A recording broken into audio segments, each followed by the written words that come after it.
김 박사님 네, 안녕하십니까? 안녕하세요. 예. 오늘 이렇게 방송을 하게 된 것은 이제 조기 대선이 열려서 네, 6월 3일 날 대선이 시작되는데 지금 자유우파 여러 국민들이 굉장히 걱정을 하는 게 이번 대선이 과연 공정하게 이루어질 수 있는가 하는 문제거든요. 네, 근데 평소에 우리 김 박사님께서 그 문제에 대해서 많은 관심도 가지시고 또 좋은 아이디어가 있다고 해서 어떻게 하면 이 선거를 제대로 잘 치를 수 있을까 한번 좀 말씀을 듣고 싶습니다. 네. 전 사실 의사라서 이 분야의 전문가는 아니고요. 근데 제가 여러 가지 이런 거 말고도 예. 교육 문제, 무슨 세법, 자동차에 관련된 거, 기타 등등 아주 다방면으로 많은 분야에 관심을 갖고 제도를 많이 고쳤습니다. 아, 그러세요? 네. 예. 이 분야에서 제가 오래전서부터 이번 아. 선거가 아니라 그 이전 선거부터 제가 근데 지금 이제 아스팔트에서 소위 말하는 부정선거를 주장하시는 많은 분들이 대표적으로 주장하는 게 대수의 법칙이거든요. 네, 네, 그러니까 이 샘플이 한 10만 명 되는 선거구에서 네, 사전투표하고 당연히 본투표가 결과가 완전히 다르다. 네, 이것은 조작이 없고서는 네, 이루어질 수 없다 그러는데 저는 조금 좀 그거에 대해서는 좀 더 신중하게 봐야 되겠다 하는 생각이 들고요. 왜냐하면 사전투표에 많이 나오면은 당일투표는 아무래도 떨어지는 이 득표율이 떨어지지 않습니까? 이제 바이스 버사스고요. 그렇다면은 그거 말고 대수의 법칙 말고 다른 것으로 선거 관리에 좀 어떤 공정성을 찾을 수 있는 방안이 없을까 하는 것에 좀 초점을 네. 맞추고 싶습니다. 네. 예. 대세 법칙도 사실 그 장재현 박사님이 주장한 거 저 보기도 했어요. 예, 예, 대세 법칙이 맞죠. 예, 저는 그렇게 생각합니다. 예.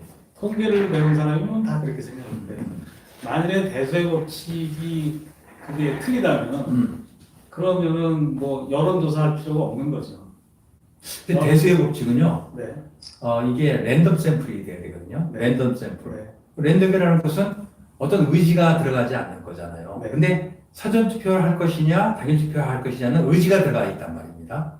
투표에. 그런 거로는 그런 의지라고는 또 관계없는 거라고. 물론 이제 제대로 조금만 더 들어보세요. 예, 예, 그리고 또 한 가지가 뭐냐면 만일에 그게 지금 대세 법칙이 그걸 받아들여지지 않는다면 그렇다면은 각종 논문 쓰잖아요.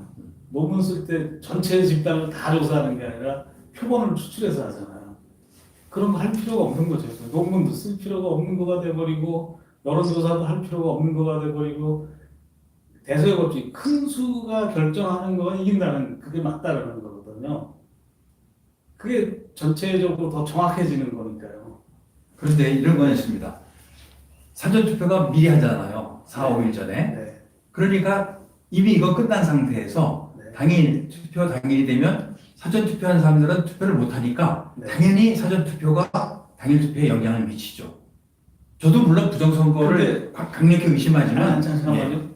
그런데 사전 투표가 본 투표에 영향을 미친다 안 미친다는 알 수가 없죠. 누가 어떻게 투표를 했는지를 갖다 통계를 낸 거가 아무것도 그러니까 게 없으니까. 그러니까 말입니다. 네. 그러니까 물론 저도 이제 공병호 박사나 이런 분들이 주장하는 것처럼 네.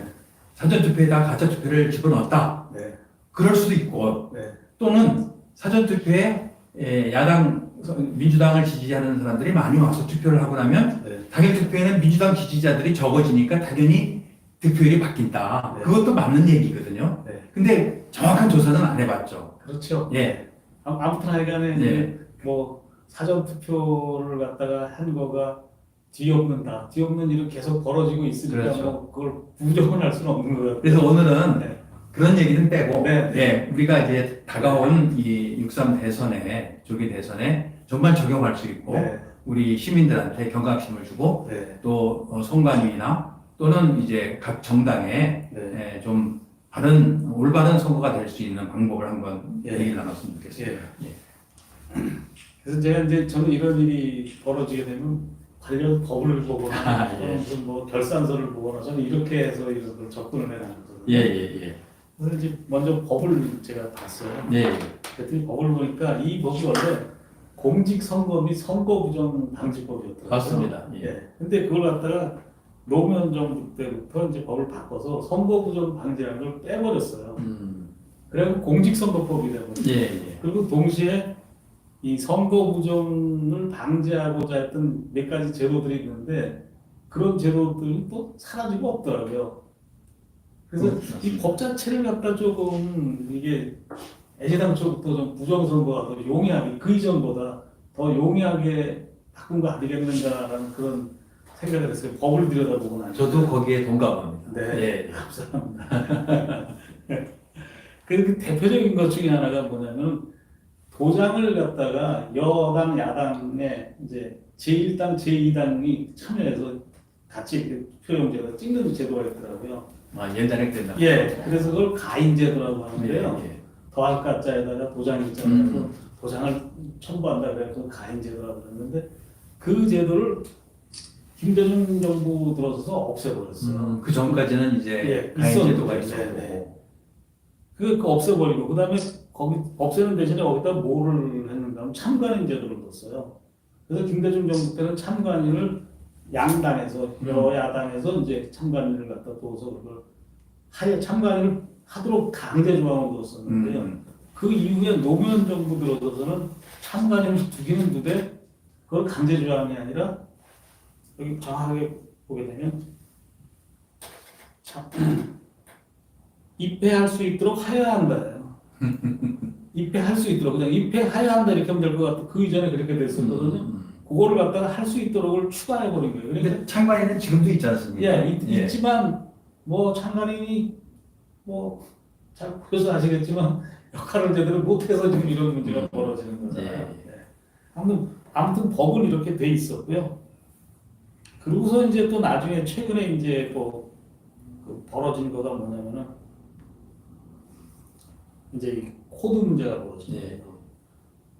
선거법 공직선거법 151조 6항에 윗부분은 인쇄에 대한 거가 들어있고요. 그 밑에 거는 뭐냐면 후단부에는 뭐냐면 그 이제 코드에 대한 거예요. 막대 모양의 바코드라 그랬는데 사실은 그것도 좀 굉장히 이상해요. 법절인데 그냥 막대 모양이라 그러면 된 것이지 뭐 막대 모양이 기호 이렇게 하면 된 것이지 막대 모양의 바코드 아 막대인데 예. 그잖아요. 예. 그것도 조금 이게 법을 그렇게 만들었을까 싶고 그다음에 또 그걸 갖다가 QR 코드를 갖다가 선관위가 공고를 했는데요. 선관위가 이제 그 홈페이지에다가 이제 공고를 해요. 했는데 거기 뭐라고 되어 있는가 하면은 이 막대 모양의 바코드는 1차원 바코드고 그다음에 QR 코드는 2차원 바코드라고 이렇게 해놨어요. 그래서 둘 다 바코드다. 그래서 법전에 있는 내용하고 일치한다라는 거로 해놨어요. 아닌데요, 사실. 아니죠. 네. 1차원, 2차원이라는 건 1차원은 다들 아시다시피 이렇게 센티메타, 메타, 킬로미터 같이 길이를 나타내는 거고요. 2차원은 센티메타 제곱, 메타 바로 제곱, 들어가 예, 킬로미터 제곱처럼 이렇게 모양이죠. 그때부터는 이제 삼각형이다, 원이다, 사각형이다, 사각형도 그냥 사각형이 아니라 직사각형이다, 정사각형이다 이런 거거든요. 그다음에 3차원이라는 게 뭐냐면 센티메타 삼승, 메타 삼승, 킬로미터 삼승 이런 것처럼 부피를 얘기하는 거거든요. 그래서 차원으로 볼 때는 두 가지 다 바코드도 그렇고 QR코드도 그렇고 전부 다 2차원이죠. 차원으로 봐서. 그런데 같은 2차원이지만 어떤 거는 동그라미도 있고 어떤 거는 사각형도 있고 어떤 경우는 삼각형도 있고 또 사각형도 직사각형도 있고 정사각형도 있듯이 이거는 하나는 바코드는 직사각형이고 QR코드는 정사각형으로 서로 다른 것이죠. 그래서 법에 이걸 갖다 당연히 명시해 놨는데도 불구하고 그걸 자꾸 1차원, 2차원 이런 말을 한다는 거죠. 그 다음에 또 한 가지가 뭐냐면 지난 2017년도에 문재인 대통령 당선되던 그때 대통령 선거에서요. 그때도 바코드를 사용해갖고 그거를 행안위가 2018년도에 중앙선관위를 결산 감사를 하면서요. 그 문제를 지적을 했어요. 바코드를 사용했습니까? QR코드를 사용했습니까? QR코드를 사용했어요. 예. 그 당시에. 예. 문재인 대통령 당선되던 그 선거 때에서 QR코드를 사용했고 그 부분에 대해서 국회 행안위가 중앙선관위를 감사를 하면서 지적을 했어요. 당신들이 그거 사용하는 QR코드 사용하는 건 법에 맞지 않다. 법에는 막대 모양의 바코드라고 하는데 왜 QR코드를 사용했냐라고 해갖고 지적을 했어요. 그래서 지적받고 난 다음에 2018년도에 더불어민주당의 김병관 의원이라는 분이 계세요. 네, 김병관. 네. 예. 그분이 이 법을 개정안을 냈어요. 개정안을 냈다가 의원 임기가 만료되는 바람에 어떤 걸로 개정한 겁니까? QR코드 쓰는 걸로? QR코드도 쓸 수 있고 어떤 코드도 쓸 수 있고 그걸 막대 모양이라는 걸 빼버렸어요. 네. 그걸 빼버리고 그냥 기호라고만 이렇게 해놨어요. 그러니까 바코드도 사용할 수 있고 QR코드도 사용할 수 있게끔 해놓은 거죠.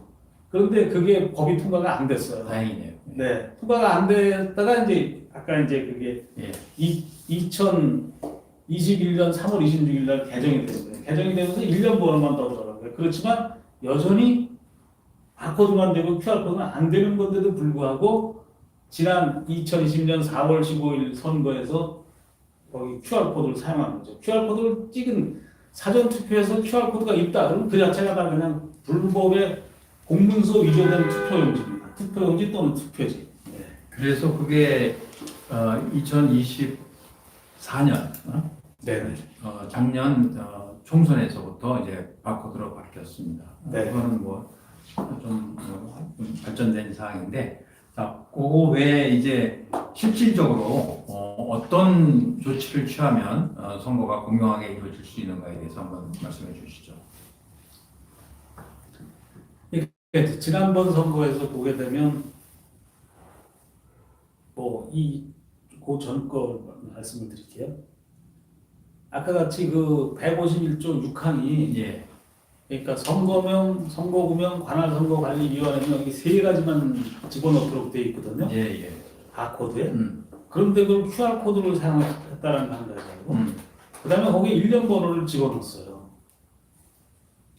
근데 그 일련 번호를 집어넣은 걸 갖다가 중앙선거관리위원회가 그렇게 해서 선거를 치렀고 그런 내용을 갖다가 거기다가 이제 공고문에다 이렇게 아까 썼어요. 거기다가 그거를 고스란히 재판을 하면서 이제 민경욱 의원 등이 이제 이걸 소송을 걸었거든요. 소송을 걸어서 재판하면서 대법원이 중앙선거가 법조를 갖다가 복사를 해서 판결문에다 집어넣은 것이 아니라 중앙선관위가 공고한 공고문에 내용 그거를 복사해서 갖다 붙여놓은 거예요. 그 공고문에 뭐가 들어있는가 하면 일련 번호가 들어있단 말이죠. 공고문이 조금 아까 제가 말씀드렸듯이 일련 번호를 집어넣으면 그 당시에는 법전을 위조한 거가 되는 거거든요. 그 위조한 법전을 판결문 속에다 집어넣고 그렇게 한 거가 맞다. 이러고서 판결을 낸 거예요. 대법원에서요. 대법원에서요. 그러니까 국회는 법을 갖다가 부정선거가 용이하게 바꿨고 선관위는 그 법을 일련 번호까지 집어넣고 QR코드로 사용하고 선거를 치렀고 부정선거가 됐고요. 그 다음에 재판을 한 대법원은 그걸 다시 복사 붙여넣게 해갖고 판결을 하면서 결국은 엉터리 판결이 된 거죠. 그렇군요. 네. 아주 쉬운 겁니다, 예. 사실. 자, 그리고 그 다음은 또 어떤 게 있을까요? 예, 아까도 말씀드렸듯이 그 사라진 가인 제도를 갖다 부활하면 될 것 같아요. 가인제도. 네. 가인제도는 이제 아까 그 양당의 네. 제1당과 제2당의 창관인 또는 정당에서 오신 분들이 투표용지에다 두 사람이 다 도장을 찍는 거죠. 그렇죠. 네.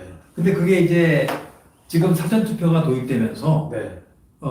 투표관리관이 사실은 자기 도장을 찍으라고 했는데도 그 시간이 많이 걸려서 투표인들이 불편하다고 인쇄난리를 하거든요. 근데 두 사람이 도장 찍게 한다면 선관위가 받아들일까요? 그 말이 안 되고 선관위가 기왕에 있던 제도니까요. 과거에도 했었으니까요. 없던 제도를 새로 하는 게 아니라 과거에도 했던 제도니까 그리고 더더군다나 이렇게 지금 첨예하게 부정선거도 아니다 그러고 대통령이 그것 때문에 개헌까지도 하고 이런 일이 벌어지고 그랬으니까 이제는 안 할 수가 없는 그런 상황이 돼버렸다고 봅니다. 근데 그게 가인제도가 있을 때는 사전투표가 없고 당일투표만 있었기 때문에 그건 아니고요. 아닙니다. 들어보세요. 당일투표만 있었기 때문에 투표인들이 들어오기 전에 한 100장까지는 미리 도장을 찍어놓을 수 있었기 때문에 가능한데 지금은 사전투표는 그 투표인이 들어오면 그때 이제 인쇄를 하거든요. 인쇄를 해서 주는데 거기다가 도장을 두 사람이 찍는다고 그러면 아마 선관위가 펄펄 그러니까 뛸 지금 겁니다. 현재 시스템이 잘못된 거죠. 잘못된 거죠. 예, 굉장히 잘못된 거죠. 예, 예. 사전 투표는 이틀 동안 하고 본 투표는 하루 하고. 거의 하루 하고 그다음에 본 투표는 거의 뭐 버금가게끔 굉장히 많은 사람이 하는데 지금 이제 거의 45대 55 이렇게. 네네 거의 비슷하게 해서 굉장히 많은 사람이 하는데 그거를 투표 관리가 양당에 한 사람씩 다 찍는다 그러면 그 자체만으로도 어마어마한 짐인 거죠. 그러니까 사람이 딱 들어오게 되면 그 사람 확인함과 동시에 그거를 빼고 그다음에 도장을 이쪽에서 또 그 사람들이 이제 참관인을 한 사람만 둘 필요가 없는 거죠. 당에서 인정하는 사람들 양당에서 하니까요. A당, B당에서 인정하는 사람들 쪽에서 몇 사람씩 해갖고 대략 몇 명이 올 거라고 이제 어느 정도는 예상이 되니까 그걸 맞춰서 이렇게 도장을 찍으면 돼. 사람이 여럿 있어갖고 찍으면 되죠. 그래야지 선거도 빨리빨리 되고 뭐.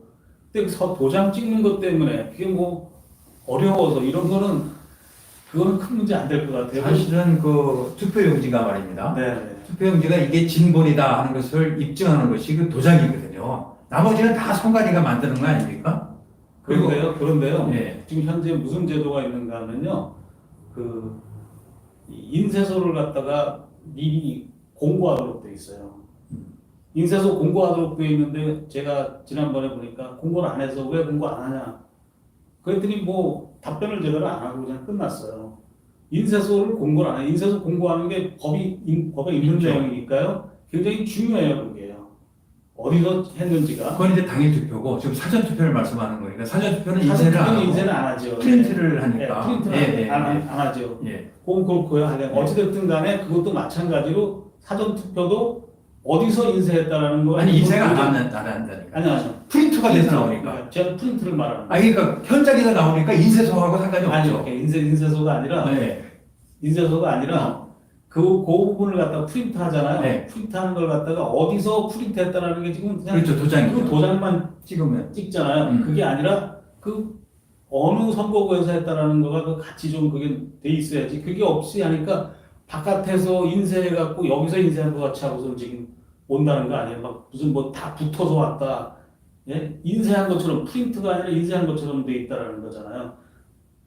프린트하게 되면 한 장씩 나오는데 그렇죠. 한 장이 아니라 막 붙어서 나오고 그다음에 무슨 뭐지 이게 접어야 되는데 접은 거가 아니라 막 그냥 뭉탱이로 그냥 빳빳한 게 나온다라는 그것들이 다 예. 제대로 그거가 그러니까 프린트가 아니라 인쇄가 됐다라는 거거든요. 그걸 막으려면은 예를 들어서 이 선거구에서 하는 거에 있어서 프린트하는 거에 있어서 그 프린트에 그 일련 번호라든가 그런 거가 들어가 있어야 돼요. 프린트 번호가.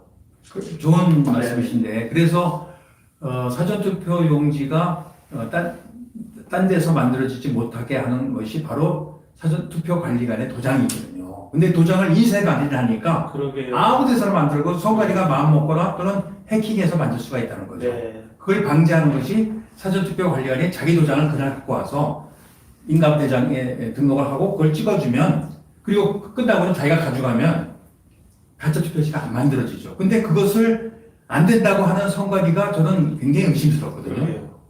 아니, 뭐 의심스러운 게 여러 가지 그것만이 아니에요. 네. 그거 이전에 이제 그 명부를 만들거든요. 근데 이 사전투표는 명부를 못 만들죠. 또 언제 누가 올지 모르니까. 아니요. 전체 선거하는 유권자들의 명부가 그건 만들어져 만들어져 있죠. 네. 예, 예. 그걸 만들어서 그걸 보고서 이 사람이 유권자인지 아닌지를 갖다 확인하고 그러는데요. 그 다음에 또 한 가지가 뭐냐면 그 신분증을 갖다가 보여줘야 돼요. 그래야지 그 사람인지 알잖아요. 맞습니다. 그런데 그 보여준 신분증을 갖다가 그거를 다시 그 투표가 끝나자마자 그걸 이제 그 프린트했잖아요. 네. 신분증을 갖다 이제 복사를 해서 보관하도록 했는데 스캔해서 예. 보관해서 했는데 그걸 갖다 언제 없애버리게 했는가 하면 선거가 끝난과 동시에 없애버리게 했어요. 그걸 이제 바꿔서 30일간 보관을 합니다. 지금은. 아 그래요? 예, 네, 그거 잘 됐네요. 30일간 보관하는데 네. 신분증 말씀 잘 나왔어요. 네. 예, 선거법에는 주민등록증하고 주민증이 없을 때는 여권, 운전면허증, 공무원증, 그 다음에 또는 중앙선관위 규칙으로 정하는 신분증을 말하는데 네. 어떤 게 있냐면요.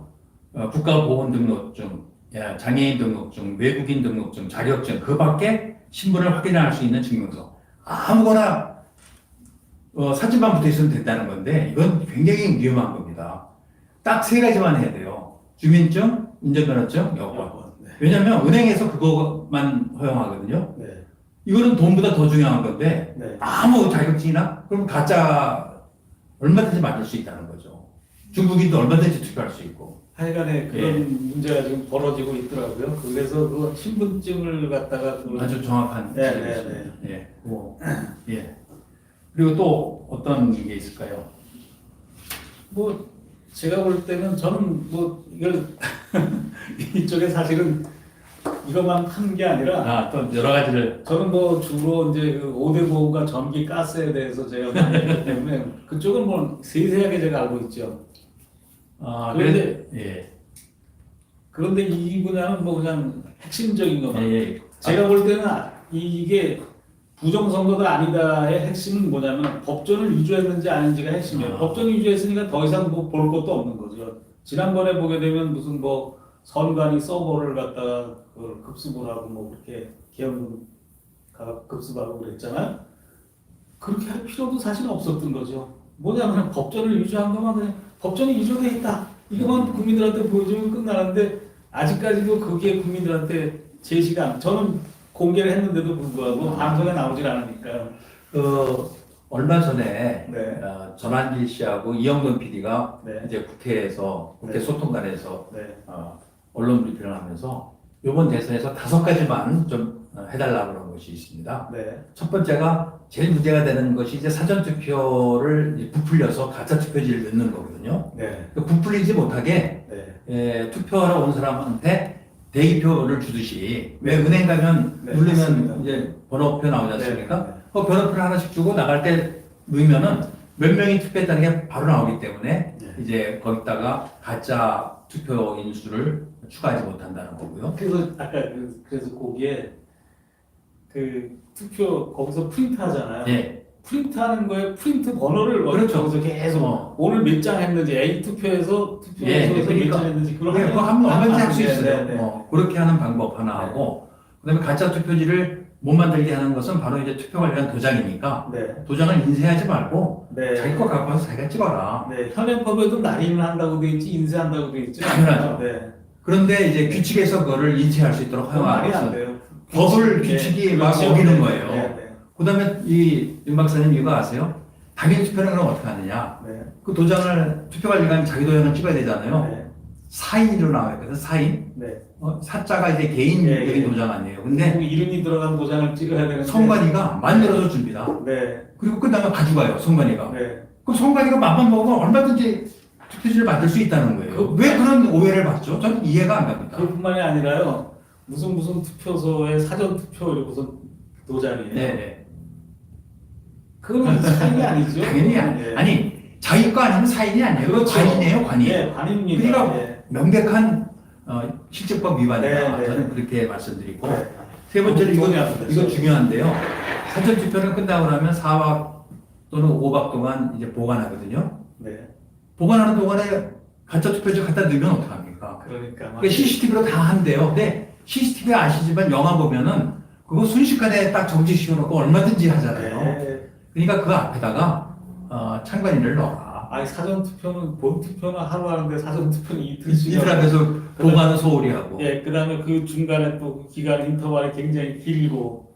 또 긴데 또 어떤 게 있냐면요. 우편 투표가 오니까 그걸 또 들어가서 계속 넣어요. 네. 그러면서 무슨 일이 벌어지는지 어떻게 하느냐는 네. 거죠. 그래서 아까도 우리 석동현 변호사님 말씀하시던데 그 선관위에 얘기했대요. 대표소에 미리 갖다 놓자. 오픈된 공간이다. 그리고 폴리스 라인 치고 경찰관들이 지키면 된다. 그리고 관내 사전 투표, 우편 투표 그쪽으로 갖고 와서 거기다 넣으면 된다. 사람들이 보는 가운데. 그리고 저 대만이랑 이런 데 보니까 그럼요. 투표함이 투명하더라고요.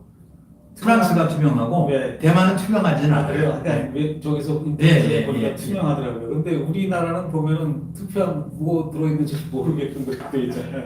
그리고 이제 전자개표기 네. 이거는 사용하면 안 되고요. 그냥 맞아요. 다 전량 수개표로 해야 되고 아까 우리 시민단체에서 지금 이런 얘기가 나온답니다. 이게 투표지가 길어지면 네. 개표기로 못 들어가거든요. 네. 그러니까 이번에 대통령 후보를 한 50명쯤 내자. 그래서 막 명단을 넣으면은 결국 투표용지가 길어져서 투표지에 분류기에 못 들어갈 거니까 그런 지금 아이디어까지 나오고 있는 코미디 같은 세상이 됐습니다. 맞습니다. 근데 예.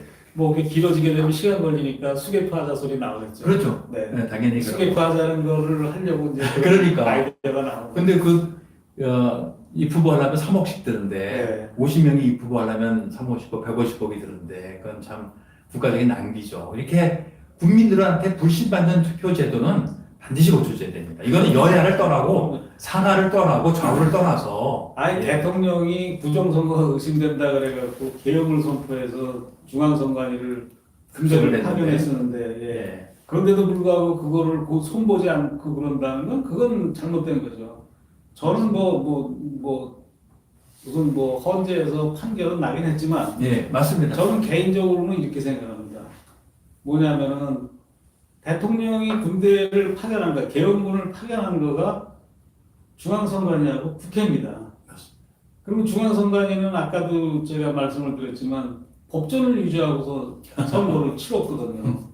그리고 그런 선거에서 당선된 국회의원이 국회에 있거든요. 맞습니다. 그러면 그런 문제가 생겼으면은 그거를 대통령이 나서서 그걸 국민들의 아우성도 있고 그러니까 그걸 어떻게 된 건지 조사해 보겠다 그랬잖아요. 예. 조사하는 건 당연한 대통령으로서의 책무죠. 책무입니다. 그거. 예, 맞습니다. 예. 그런데 그걸 갖다가 그냥 무슨 그게 헌법을 위반했느냐 안 했느냐 그건 나중 문제죠. 그건 명백하게 그런 상태니까 그런 상태에서 선관위가 곧 대법원이고 선관위가 곧 헌재고 이런 상황이잖아요. 그런데 헌재가 어떻게 그 대통령의 탄핵을 재판할 권한이 있나요? 우리 혐의자인데요. 헌법상에는 이제 그렇게 돼 있습니다. 하여간에 혐의자라는 거죠. 그 다음에 국회는 지금 부정선거가 문제인 거잖아요. 부정선거에 의심을 받아서 구성된 국회가 대통령을 소출을 한다, 탄핵 소출을 한다? 그것도 굉장히 문제가 있는 거예요. 다른 문제도 아니고 당신들의 국회 구성 자체가 지금 문제가 있다라고 대통령 자체가 의심하고 있는 거잖아요. 상당수 국민들도 의심을 하고 있는 것이고. 그 다음에 또 한 가지가 뭐냐면은 헌법 65조 1항이 어떻게 되어 있는가면요. 대통령, 국무총리, 장관, 누구든 고위공직자를 얘기해요. 고위공직자가 직무상 헌법이나 법률을 위배한 때에는 국회는 탄핵의 소추를 의결할 수 있다예요. 65조 1항의 내용이 그거예요. 절차를 아주 잘 명시하고 있다고요. 어떤 때 국회가 탄핵의 소추를 의결하느냐? 헌법이나 법률을 위배한 때에는이라고 딱 아주 못을 박아놨어요. 그럼 헌법이나 법률을 위배한 때라는 건 누가 결정을 하느냐고? 그건 다 알다시피 상권 분립위에서 법원에서 그걸 판결을 한 거가 판결문이 나와야 그게 이제 헌법이나 법률을 위배한 때가 되는 거죠. 예컨대 이제 국회에서 국정감사, 국정조사, 청문회 같은 거를 해요. 그럼 거기서 어떤 사람이 잘못이 있다라고 국회에서 많이 질타를 하잖아요. 그래서 문제가 있는 게 국회 측에서 확인이 되더라도 그게 헌법이나 법률을 위배한 건 아니고 그때까지는 그 사실을 가지고 검찰에 제소하고 검찰이 법원에다가 소를 제기해갖고 그때 법원의 판결이 나오면 그때서야 비로소 헌법이나 법률을 위배한 때가 되는 거죠.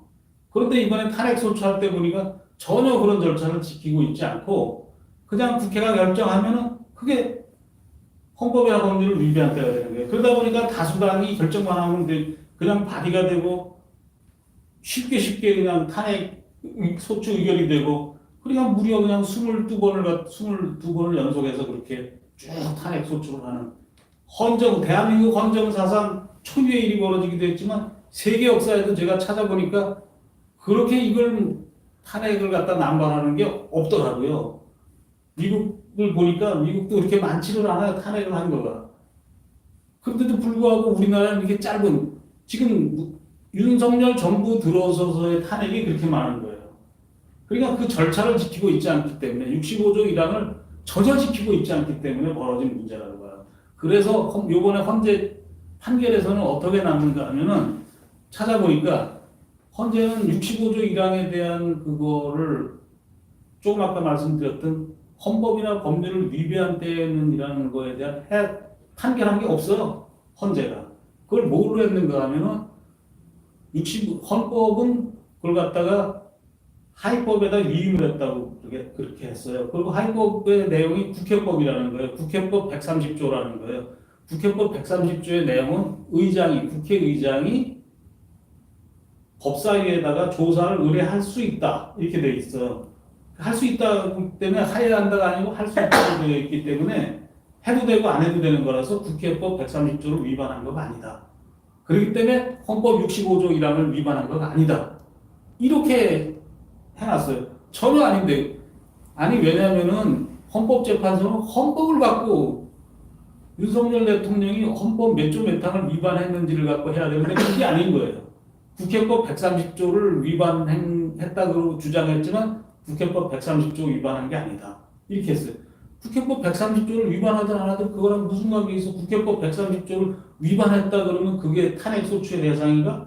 내란죄와 외환의 죄를 갖다가 범해야지 그때서 비로소 탄핵을 할 수가 있는 건데 이거 순 엉터리. 그러니까 뭐 헌재가 엉터리였더라고요 보니까. 그것이 이제 박근혜 대통령 탄핵 때부터 이제 되풀이되는 우리 헌정사의 아픔이라고 보고요. 그런 것들이 정상적인 절차로 개헌이 돼서 좀 앞으로 이런 일이 되풀이되지 않았으면 좋겠습니다.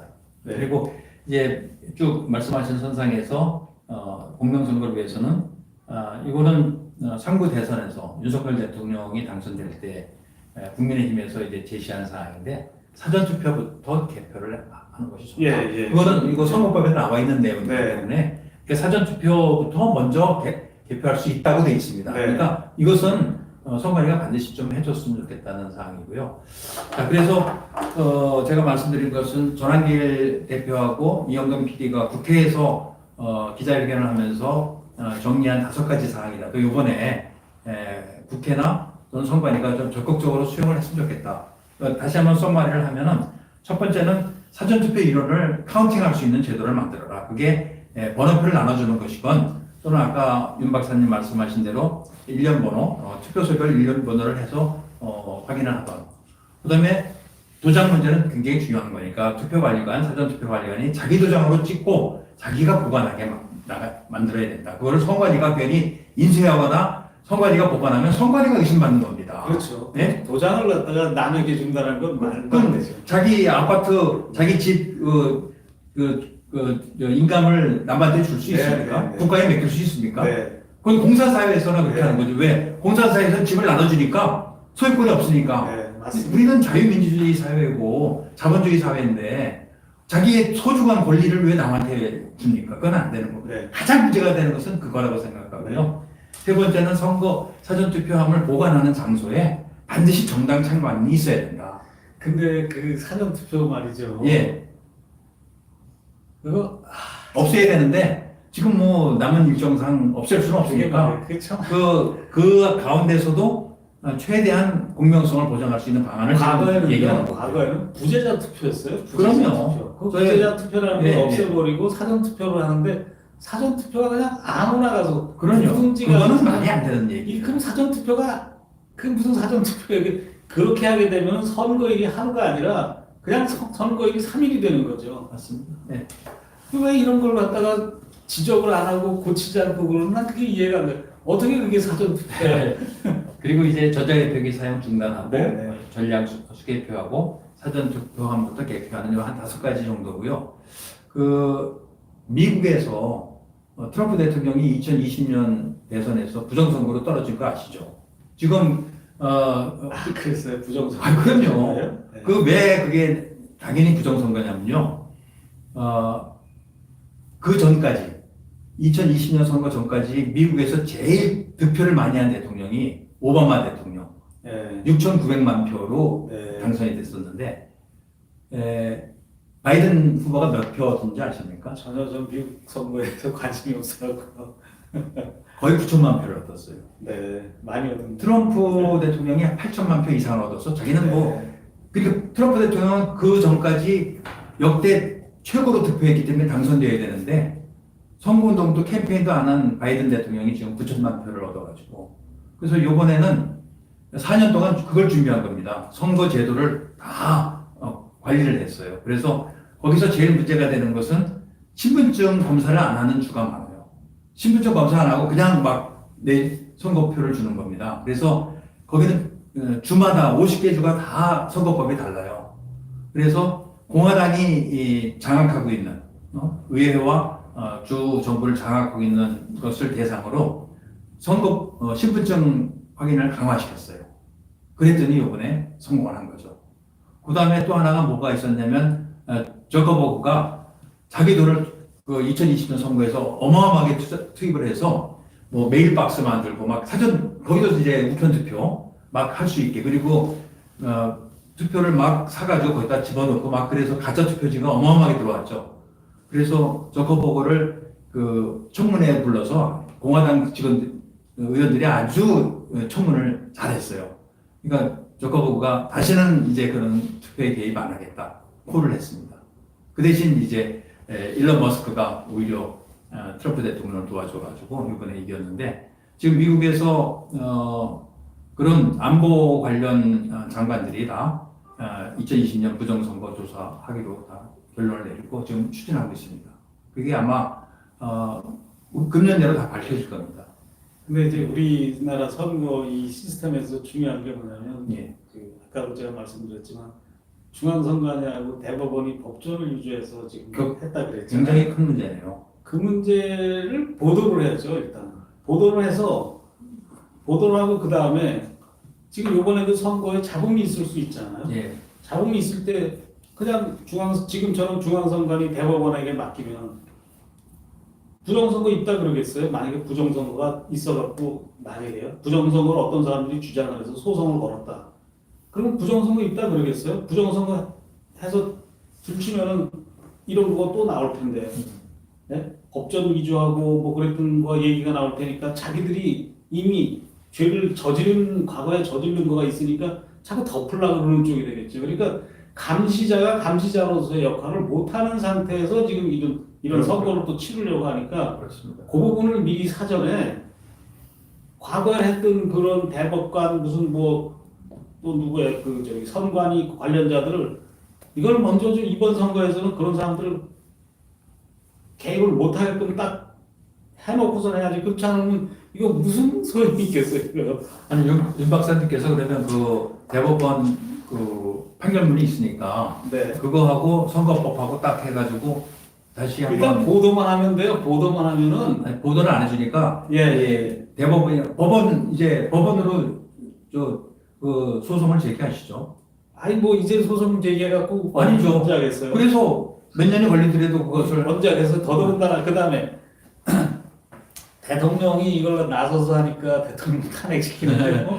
저 같은 사람은 아니 민간인은 탄핵이 없습니다. 제가 말해요. 민간인 탄핵 없죠. 예. 제가요 그 뭐 건강보험 등등 이걸 부패 신고도 하고 고발도 하고 막 이렇게 했거든요. 부패 신고하면 저를 조사해야 되잖아요. 네. 저 조사받은 게 없어요. 참고인 조사가 있어야 되는데. 그러게요. 당연히 거기 다 나왔기 때문에 하도록 되어 있는데도 불구하고 보건복지부 그 보험정책 과장이 저한테 답변을 해요.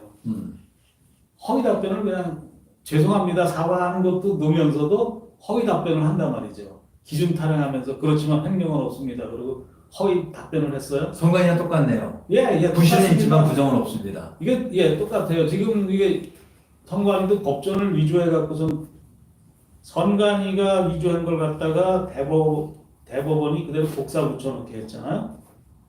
지금 벌어지는 비리가 다 그래요. 건강보험 재정도 건보공단이 플러스를 마이너스라고 위조한 거를 국회 보건복지위원회가 그대로 복사 붙여놓게 하고 또 그거를 다시 감사원이 복사 붙여놓게 하고 감사원까지 갔어요. 예 그렇습니다. 그 뭐 요즘에도 텔레비에 나오잖아요. 무슨 저거 통계가 잘못됐다고 막뭐 문제됐다고 막 나오잖아요. 예. 국민연금에서는요 국회가 예컨대 2017 회계연도에 국민연금 그 재정이 남은 돈이 621조 원이라고 해놨어요. 2018년 8월에 그렇게 발표를 했거든요. 땅땅 두드려갖고. 그런데 2018년 12월에 보건복지부 장관이 그걸 위조해갖고, 그건 이제 통계예요. 통계를 위조해갖고 526조 원 남았다고 95조 원을 속였어요. 그 돈은 어디로 갔습니까? 뭐 어디 갔는지는 제가 수사권이 없으니까 모르지만 공문서가 유출됐다는 거는 제가 이제 잡아낸 거죠. 아. 공문서 유출을 왜 하냐면 횡령하려고 하지 횡령하지 않을 건데 공문서 유출을 왜 하겠어요? 멀쩡한 문서를.